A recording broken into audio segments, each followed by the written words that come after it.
Okay, good to go? This is my exhibit called Holly Gone. It's an exhibit of images I took of a bedroom with the remnants of a 12-year-old girl, but that wasn't the plan. Many years ago, there was a TV advert on in the UK and Ireland, and it always struck me, mainly because I have a daughter called Holly, and it referenced a girl in this video, in this advert called Holly. And she's a young girl, she's probably 6 or 7, and she's kind of going away for her first summer camp. And she has a younger sibling, a boy. He's sitting at the breakfast table in his high chair.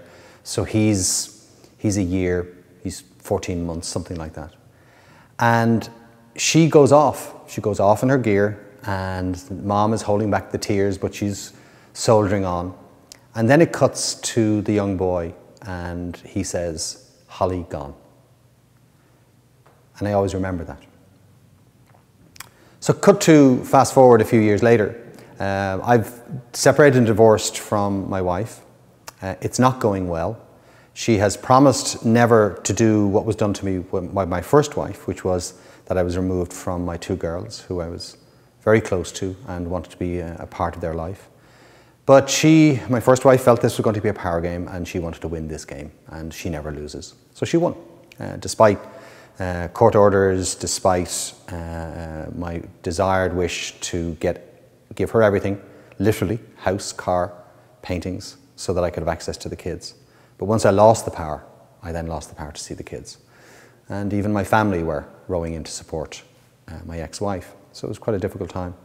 So my second wife, having seen all this, having been through all this, promised me that she would not ever, ever, ever do this to me again. Well, she lied.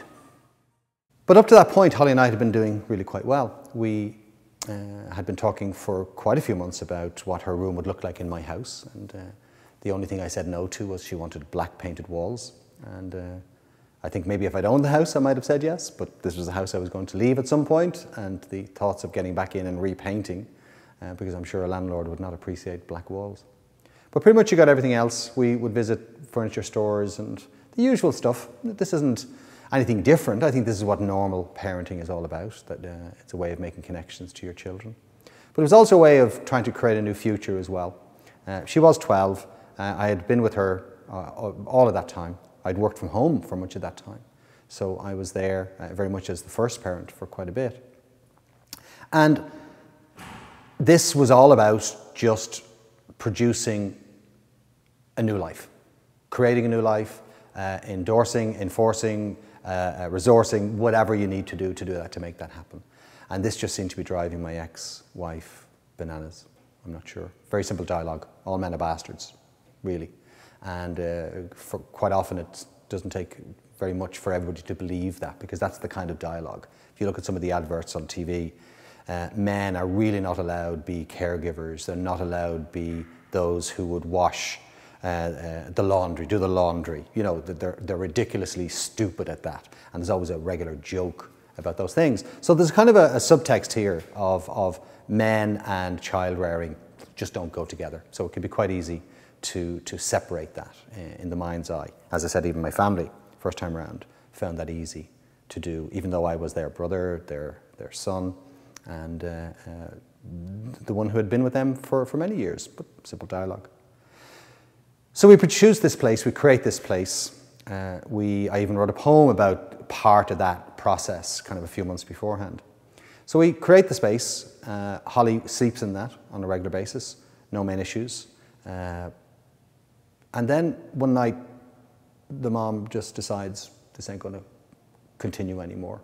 And she returns to take her away while I was in work, knowing I had to work. That's kind of how you pay maintenance. You know? You pay your alimony, you go to work, and I wasn't allowed to have babysitters. I had to go to work at night, I needed babysitters. Go figure, I just couldn't.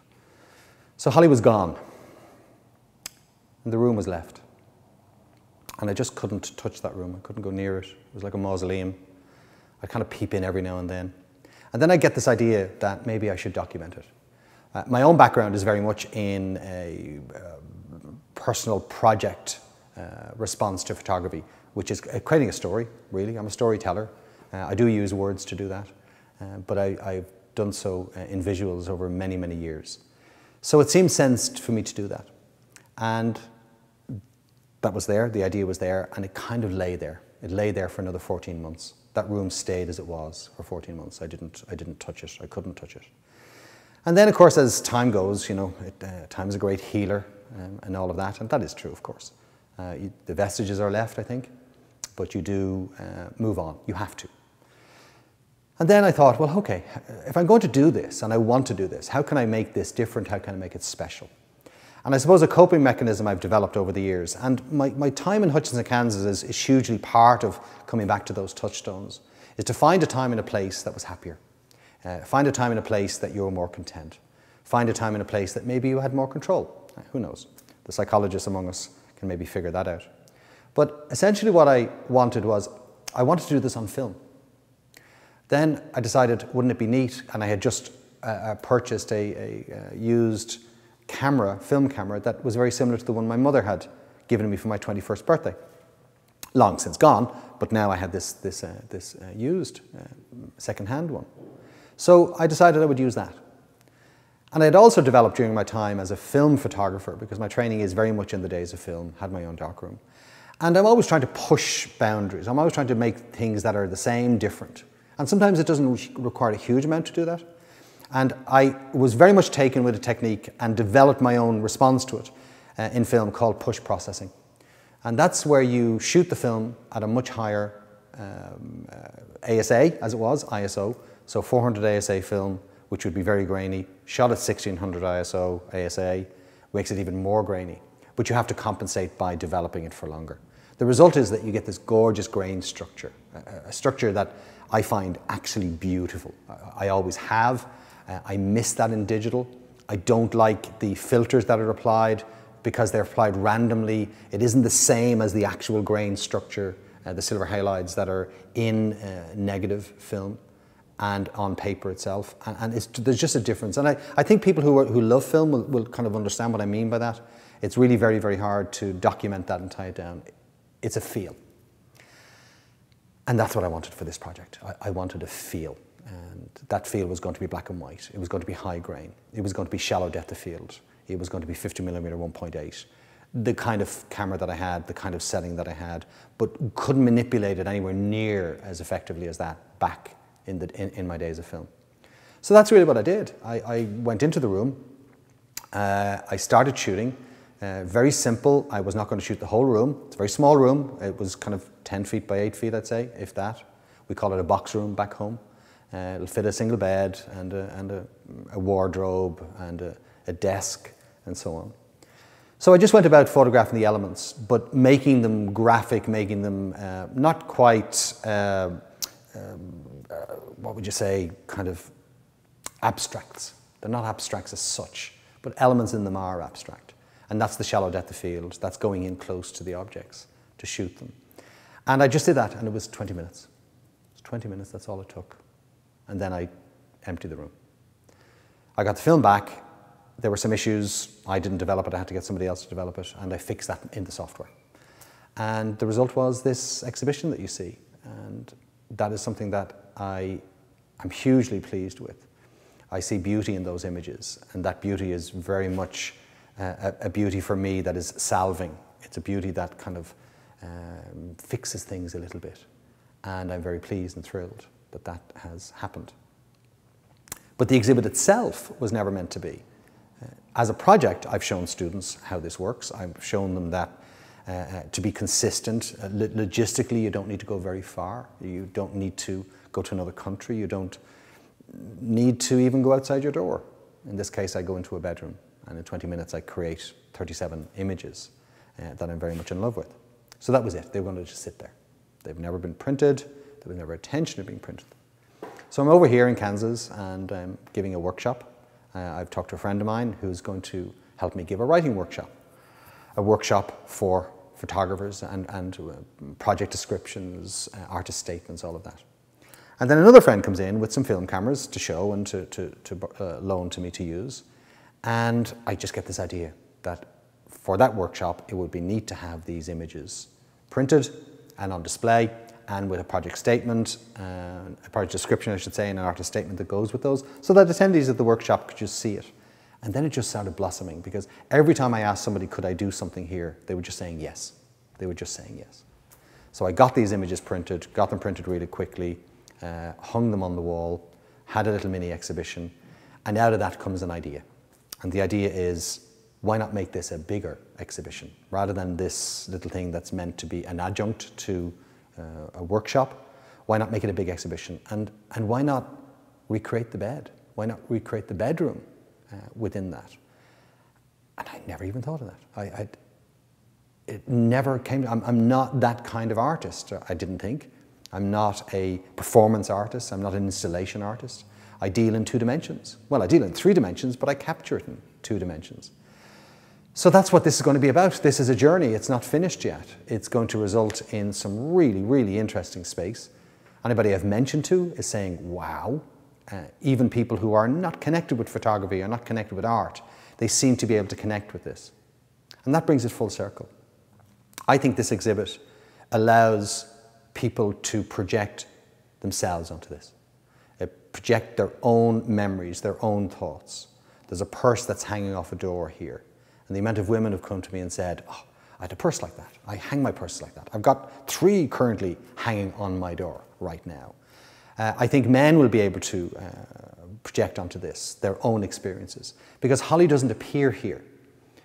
Parts of what she's left behind appear here. You never see her. She's a name.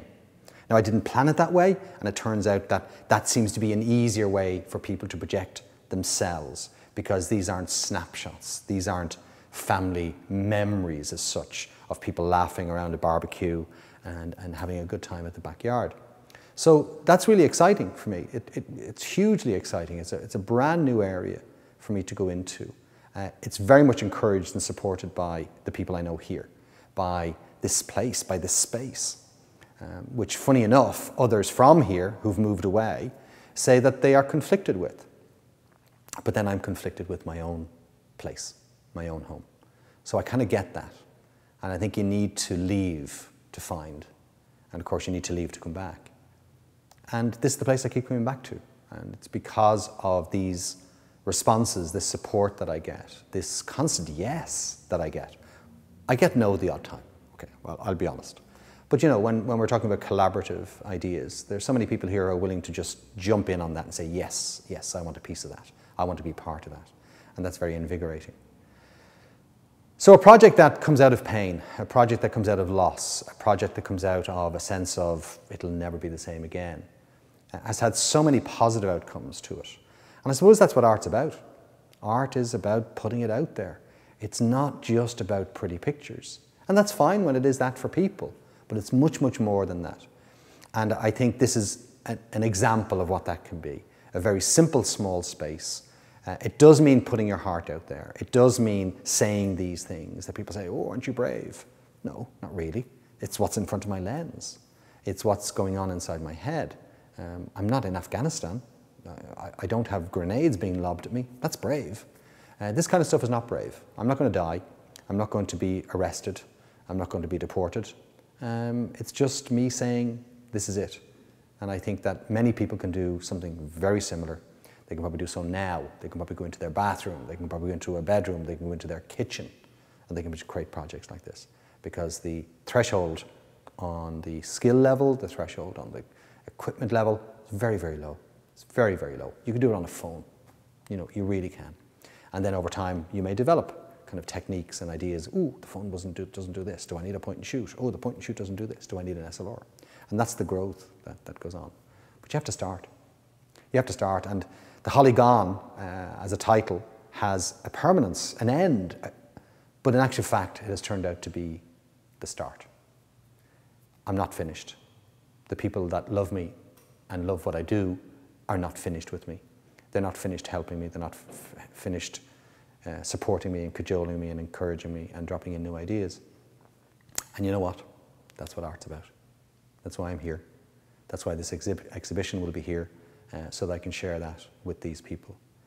And it'll become something a little different between now and when it hits walls at some point later in the fall and the winter. And that's a really exciting, that's a really energizing prospect for me. And I look forward to that.